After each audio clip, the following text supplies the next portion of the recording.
Cette semaine, un développement inattendu et avec de très grandes implications en ce qui concerne Watchtower. Comment ça?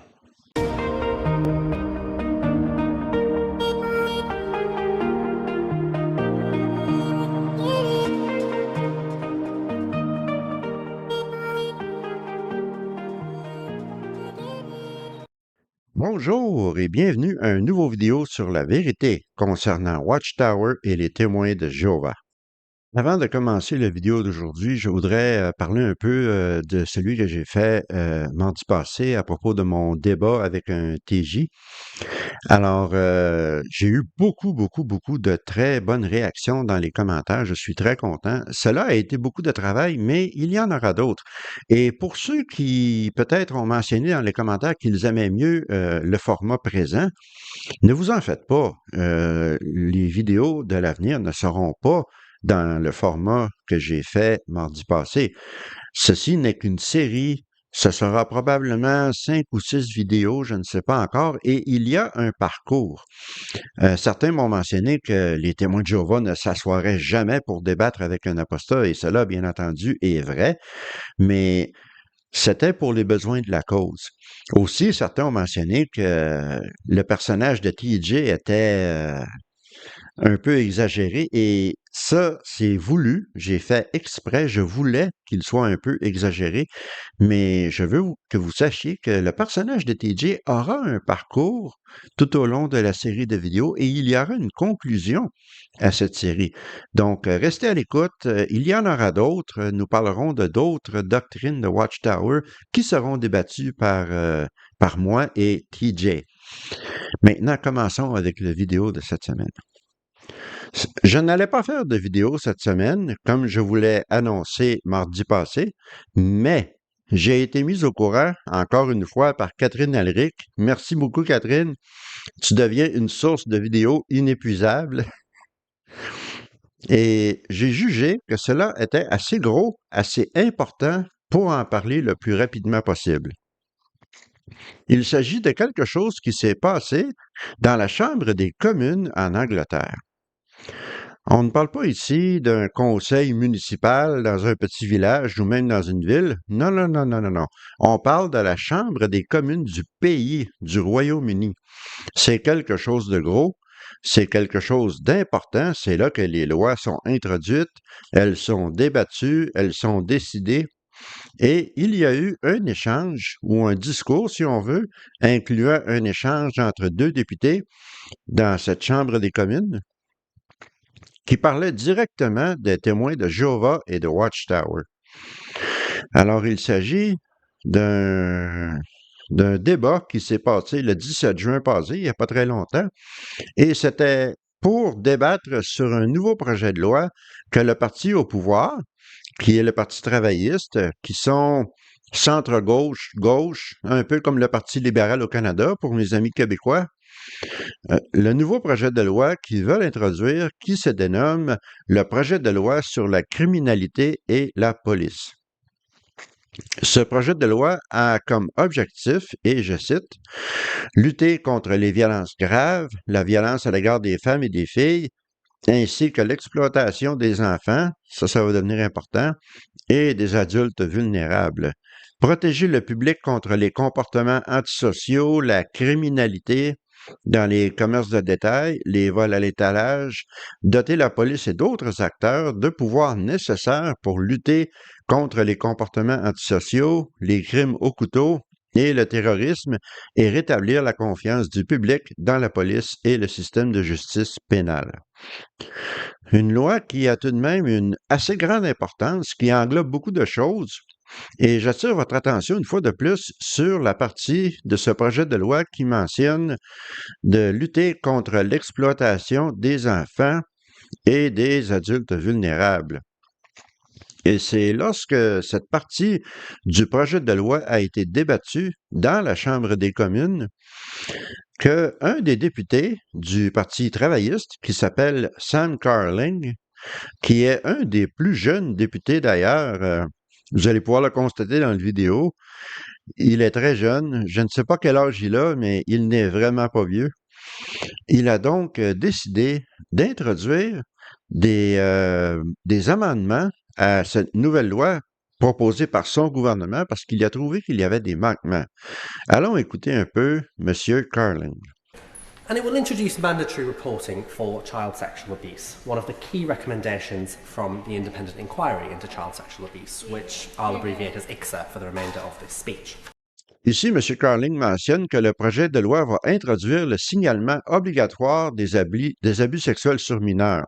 Et ça, c'était une recommandation qui avait été faite par l'enquête indépendante sur les abus sexuels sur mineurs, ou IICSA, qui s'était déroulée en Angleterre il y a quelques années, qui ressemblait plus ou moins à la Commission royale australienne, mais avec moins d'influence et, je trouve, des résultats beaucoup moins concluants.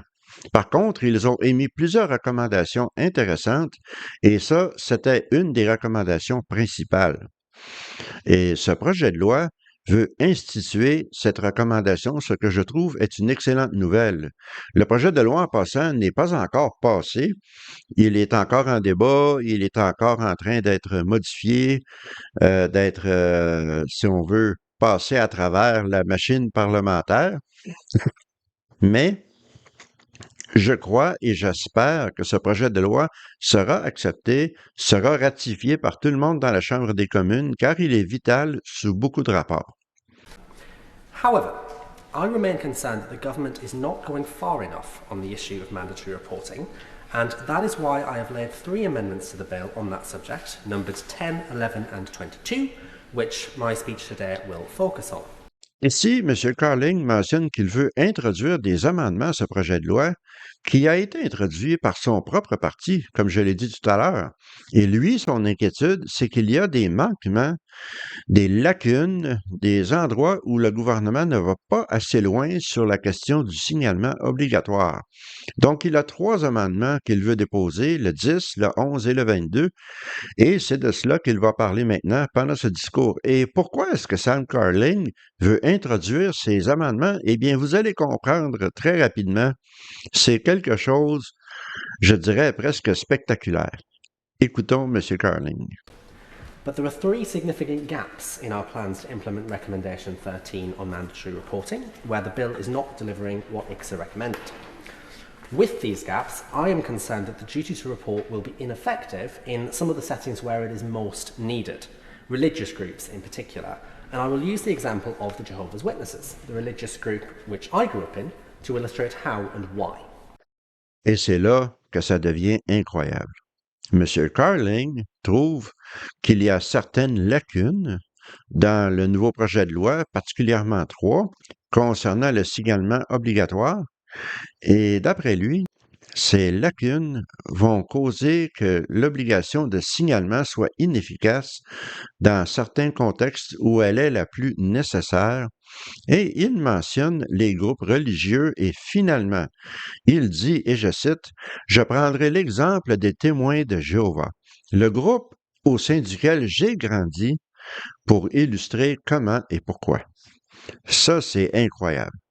Alors, M. Carling est un ex-témoin de Jéhovah qui est maintenant membre du Parlement en Angleterre, dans la Chambre des communes. C'est quelque chose que je n'avais jamais vu auparavant. Je ne dis pas que ça n'existe pas dans d'autres gouvernements du monde, mais c'est la première fois que quelqu'un en parle publiquement comme cela et pour débattre d'un nouveau projet de loi. C'est vraiment quelque chose qui vaut la peine de remarquer. Continuons à écouter M. Carling et qu'est-ce qui l'inquiète à propos du projet de loi. They have a deep cultural distrust of secular authorities, and that leads to a culture of dealing with everything internally, as happens in a lot of different religious groups, including child sexual abuse, and reporting nothing to the police. Furthermore, their internal processes for doing so are atrocious. For example, there's something called the two-witness rule, which means they take no action on any report of wrongdoing unless there are 2 witnesses to it. There are never 2 witnesses to child sexual abuse. I give this context to highlight why the mandatory duty to report must be absolutely watertight, as ICSA recommended, to prevent people in leadership organisations, or in leadership of organisations like this, from avoiding it. Ça, c'est trop bon. je vais tout simplement vous lire la traduction verbatim de ce que M. Carling a dit. Alors, je cite, les témoins de Jéhovah nourrissent une profonde méfiance culturelle à l'égard des autorités séculaires, ce qui, comme c'est le cas dans de nombreux groupes religieux, conduit à une culture où tout est traité en interne, y compris les abus sexuels sur mineurs, sans être signalés à la police. Leurs procédures internes sont atroces. Et vraiment, ce mot-là est lourd. En anglais, c'est atrocious, ce qui est vraiment encore plus percutant. Les témoins de Jéhovah appliquent la règle des 2 témoins, ce qui signifie qu'aucune suite n'est donnée à un signalement d'actes répréhensibles sans la présence de 2 témoins. Or, il n'y a jamais 2 témoins d'abus sexuels sur mineurs. Je donne ce contexte pour souligner pourquoi l'obligation de signaler doit être absolument irréprochable, comme le recommande l'IICSA, l'enquête sur les abus sexuels sur enfants, afin d'empêcher les dirigeants d'organisations comme les témoins de Jéhovah de s'y soustraire. On voit que Carling est un ex-témoin de Jéhovah. Il sait de quoi il parle, il donne le contexte pour que les autres membres du Parlement puissent comprendre pourquoi il veut ces amendements. Il parle de la règle des 2 témoins, il parle du fait que les abus sexuels sont pratiquement jamais rapportés à la police. C'est classique. On dirait presque une vidéo YouTube d'apostat. C'est vraiment incroyable, c'est spectaculaire. Je suis très heureux d'entendre ce genre de choses dans un parlement, mais c'est pas fini, il y en a plus. So I'll come to the 3 gaps in turn. Firstly, there are no criminal sanctions if you don't comply with the duty. ICSA were clear that failure to comply should be a criminal offence. My Amendment 10 makes this the case. Because many other countries, France, Australia, parts of Canada, and so on, have introduced mandatory reporting, and many have done so with criminal sanctions of this kind. La première inquiétude de Sam Carling concerne le fait qu'aucune sanction pénale n'est prévue au cas de manquement de signaler les abus sexuels sur enfants.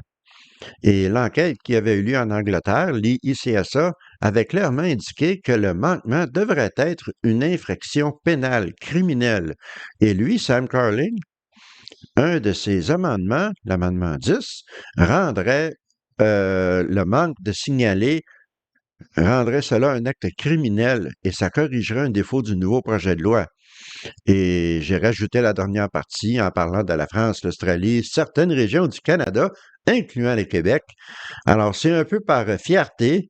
Je suis fier que mon pays et ma province en particulier aient des lois qui obligent le signalement des abus sexuels sur mineurs par tout le monde, incluant les chefs religieux, et qu'il y a des sanctions pénales. C'est un acte criminel de ne pas rapporter.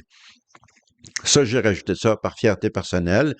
Et félicitations à la France en passant.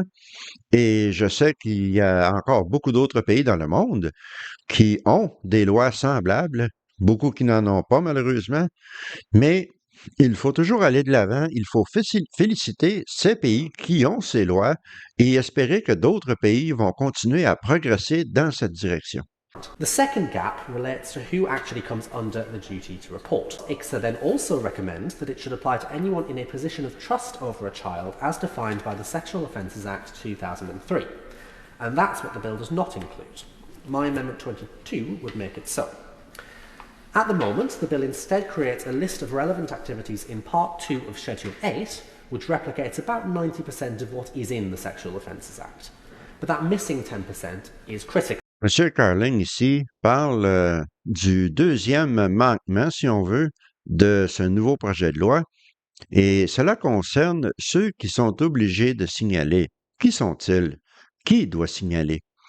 Et l'enquête sur les abus sexuels sur enfants, que j'ai mentionné plus tôt, avait recommandé que cela devrait s'appliquer à quiconque est dans une position de confiance envers un enfant, tel que défini par l'acte ou la loi des offenses sexuelles de 2003. Et le nouveau projet de loi n'inclut pas cela. Et lui, Carling, son amendement numéro 22, rendrait cela obligatoire pour quiconque a une position de confiance avec les enfants. Pas seulement des gens qui ont des interchanges réguliers avec des enfants, mais tous ceux qui ont une position de confiance. Et d'ailleurs, on mentionne que le nouveau projet de loi a une liste d'activités qui concorde à peu près à 90 avec ce qui est dans la loi sur les offenses sexuelles de 2003, mais il manque un petit 10 et ce 10 est très important. Allons voir de quoi il s'agit. We have put a definition of religious leaders into our schedule in this bill, but it requires them to have, and I quote, regular unsupervised contact with children to be subject to the duty. That will allow virtually any religious leader, be they paid clergy or a volunteer elder, like in the Jehovah's Witnesses, to escape the duty, as very few have regular unsupervised contact with children, despite being in a very significant position of power and influence.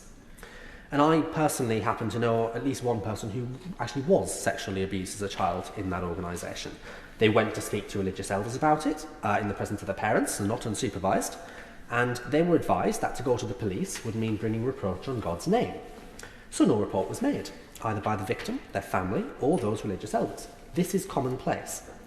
And under the bill as currently drafted, there's no sanction for that. The elders aren't mandated reporters, and even if they were, the proposed offence under clause 73 around stopping someone else from making a report, which I very much welcome for the record, only applies to other mandated reporters. So if someone pressures a victim, or their parents, for example, not to make a report, that won't be illegal. So that offence needs to be broadened too, and I know the NSPCC are calling for the government to consider a broader offence of concealing child sexual abuse, which I urge the government to give serious consideration to, and I may give some more detail on that later if there's time. M. Carling mentionne ici qu'il y a une définition de chef religieux dans le nouveau projet de loi, mais le projet de loi exige que ces personnes aient des contacts réguliers et non supervisés avec les enfants pour être soumis à l'obligation de signaler. Et nous le savons tous, cela va permettre à beaucoup de chefs religieux, que ce soit un membre du clergé rémunéré ou d'un ancien bénévole comme chez les Témoins de Jéhovah, comme Carling le mentionne d'ailleurs dans son discours, d'échapper à cette obligation, car très peu d'entre eux ont des contacts réguliers et non supervisés avec des enfants, mais ils ont une position de pouvoir et d'influence importante. Je vais lire verbatim la partie suivante, car c'est très important. Et je cite M. Carling.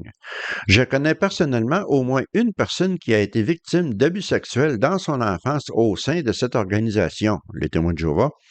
Lorsqu'elle est allée en parler aux anciens, eh bien, en présence de ses parents et non sans supervision, on lui a dit que s'adresser à la police reviendrait à jeter le déshonneur sur le nom de Dieu. Encore une fois, la protection de la réputation de Watchtower au-delà de toute priorité. Je continue. Aucun signalement n'a donc été effectué, ni par la victime, ni par sa famille, ni par les anciens de la congrégation. C'est une pratique courante. Et une fois de plus, M. Carling, on voit que c'est un ex-témoin de Jéhovah, il connaît les procédures. Je ne sais pas s'il était serviteur ministériel ou ancien ou quoi que ce soit. Je ne sais pas non plus combien de temps il a été témoin de Jéhovah, mais il a dit qu'il a grandi dans cette organisation, donc il est probablement né dedans. Et il connaît les procédures, ce qui se passe dans les congrégations. Il sait de quoi il parle.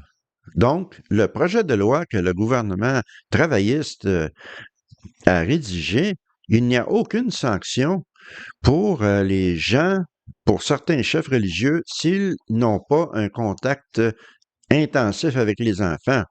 Ces anciens ne sont pas tenus de signaler les faits et même si c'était le cas, l'infraction proposée par le nouveau projet de loi qui consiste à sanctionner quelqu'un qui empêche quelqu'un de signaler un abus, pour que cela soit su, ne s'applique qu'aux autres personnes tenues de signaler un abus. Donc, si quelqu'un fait pression sur une victime ou ses parents pour qu'il ne signale pas un abus, cela ne sera pas illégal. Et ça, c'est un gros problème avec le nouveau projet de loi. Et M. Carling mentionne que cette infraction doit être élargie. Et pour finir, il mentionne que la Société nationale pour la prévention de la cruauté envers les enfants appelle le gouvernement à envisager une infraction plus large qui engloberait les chefs religieux et pour faire aussi que dissimuler les abus sexuels sur les mineurs devrait être un acte criminel et M. Carling exhorte le gouvernement à envisager cela sérieusement. Maintenant, nous en arrivons à un échange très intéressant et c'est justement le sujet du post que Catherine Alric avait fait il y a quelques jours et que j'avais partagé sur ma page Facebook. Alors, allons écouter cet échange. I will give way.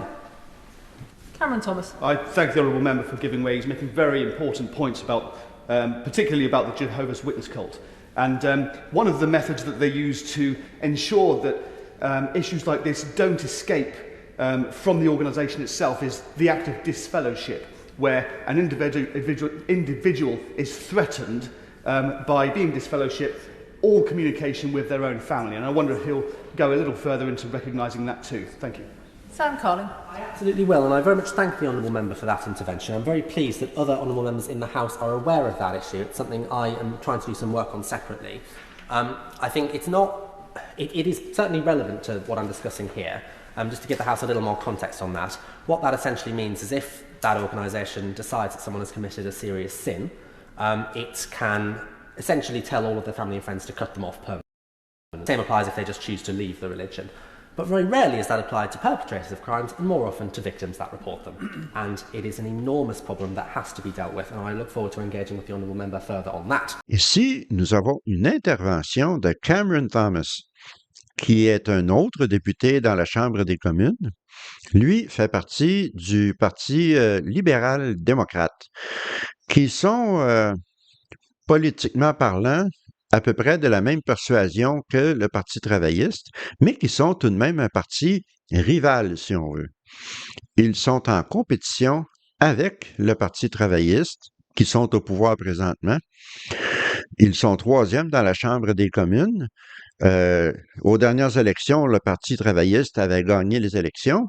L'opposition directe, c'était le Parti conservateur, qui sont deuxième. Et finalement, en troisième place, les libéraux-démocrates. Donc, vous savez comme moi, en politique, lorsqu'il y a des rivaux ou de l'opposition, des partis d'opposition, et bien souvent, trop souvent malheureusement, lorsqu'un parti au pouvoir introduit un projet de loi ou une mesure quelconque, les partis de l'opposition vont s'opposer pour le simple fait que c'est l'autre parti qui a introduit la loi, même si cette loi a du sens et est raisonnable.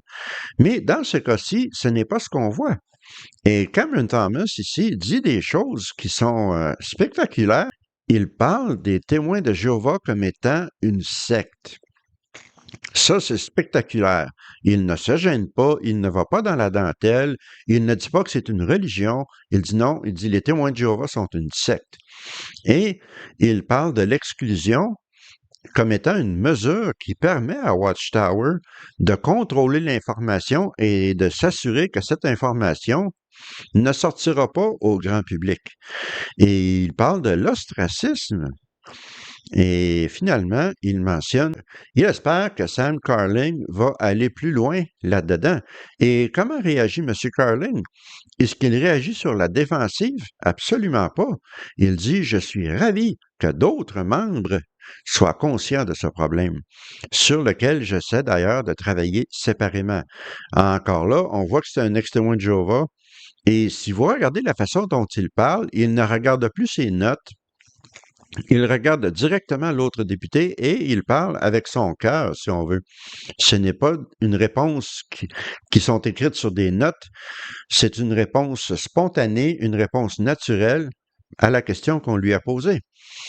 Et comme il le mentionne, c'est pertinent pour le propos qu'il maintient sur le nouveau projet de loi et il explique à la Chambre des communes qu'est-ce que c'est que l'exclusion et qu'est-ce que c'est que l'ostracisme. Et il mentionne que cela est un problème très grave et ces mesures-là sont appliquées aussi si la personne choisit de simplement quitter la religion, comme moi j'ai fait d'ailleurs.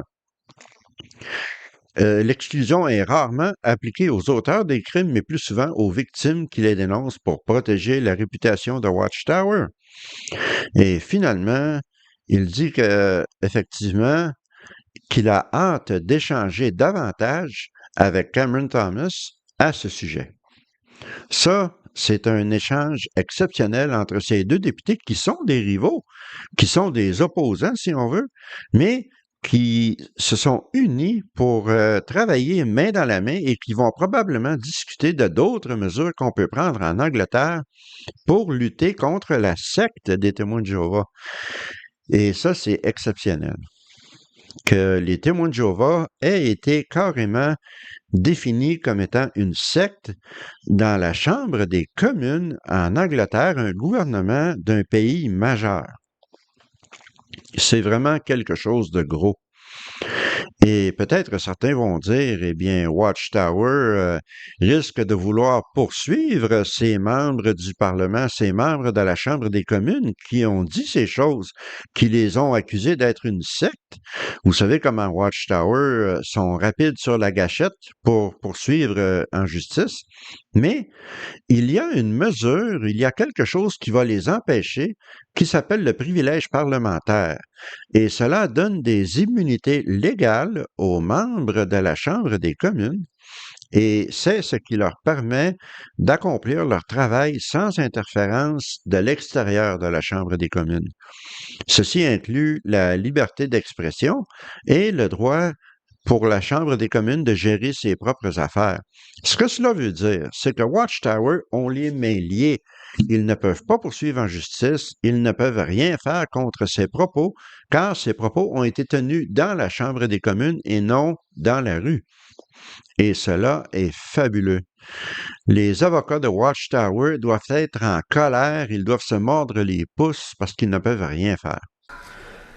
So, the Australian Royal Commission, which investigated this organisation's handling of abuse cases, as I highlighted at second reading, found that allegations had been documented by religious elders against 1,006 individuals in Australia alone, and not a single one was reported to police. So we must tighten up this definition and make sure it includes religious leaders. But the much neater and stronger legislative solution would be to just do what ICSA said and refer to the Sexual Offences Act 2003 and the definition therein. And as I said, my Amendment 22 proposes to do this. Donc ça, c'était les arguments de fermeture, si on veut, de M. Sam Carling, et je vais vous traduire verbatim ce qu'il vient de dire. Et je cite, « Comme je l'ai souligné en deuxième lecture, la Commission royale australienne, qui a enquêté sur la gestion des cas d'abus dans cette organisation, les témoins de Jéhovah, a constaté que bien que les allégations aient été documentées par les chefs religieux contre 1006 personnes, rien qu'en Australie, aucune n'a été signalée à la police. Nous devons renforcer notre définition et veiller à ce qu'elle inclue les chefs religieux. Cependant, une solution législative bien plus claire et plus rigoureuse consisterait à tout simplement suivre les recommandations de la IICSA, l'enquête sur les crimes sexuels contre les enfants, et se référer à la loi de 2003 sur les infractions sexuelles et à sa définition comme le prévoit mon amendement 22. Et ceci met fin au discours de Sam Carling. Je ne l'ai pas complètement analysé car il y a beaucoup de sections qui n'ont pas nécessairement rapport avec les témoins de Jéhovah et qui sont quelque peu complexes. Le discours au complet dure à peu près 15 minutes. Il est accessible à tous. Vous pouvez aller sur la page web du Parlement anglais pour aller chercher le vidéo de cela et aussi, je vais mettre un lien dans la description pour aller voir le document PDF, la transcription de ce débat qui englobe le débat de cette journée-là entière. Alors, vous n'êtes pas obligé de lire tout le document, mais vous pouvez commencer à la page 19 du document PDF et ainsi vous allez voir immédiatement au complet le discours de M. Sam Carling et l'intervention de Cameron Thomas. Et vous verrez tous les détails. Donc, ceci est incroyable. Je veux dire, récapitulons.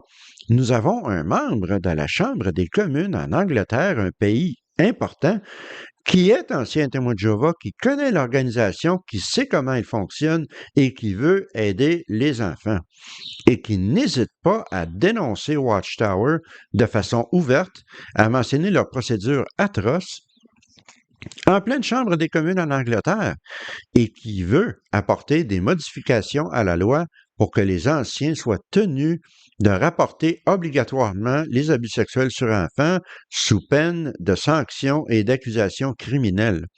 Cela est exceptionnel.